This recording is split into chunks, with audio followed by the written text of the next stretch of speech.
Taco Bell's 5, 7, and $9 Lux Cravings boxes take you on lavish adventures.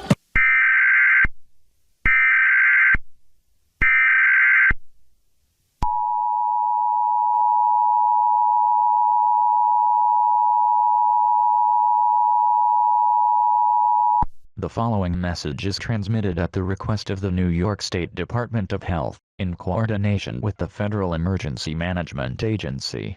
This is not a test. An outbreak of hantavirus is currently occurring within the state of New York. A passenger at JFK Airport has spread the virus through transport via aircraft. Symptoms of hantavirus include fever and chills, fatigue and tiredness, muscle aches especially in the eyes, hips, back, and shoulders, headaches, gastrointestinal issues, nausea, vomiting, diarrhea or abdominal pain, coughing, shortness of breath, tightness in the chest, low blood pressure, rapid heart rate, intense headache and back and abdominal pain, blurred vision, flushing of the face or red eyes, acute kidney failure, low urine output and internal bleeding and vascular leakage, followed by death. Civilians are advised to follow COVID-19 precautions, which includes wearing a mask and social distancing.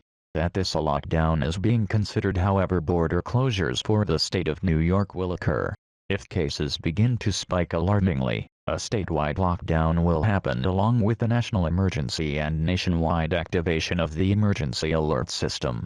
The mayor of New York will address the state in 1 hour. Protesting is forbidden during this time. If you are caught, the police and the New York National Guard have full permission to open fire. Stay tuned to local or your favorite source of media for further updates.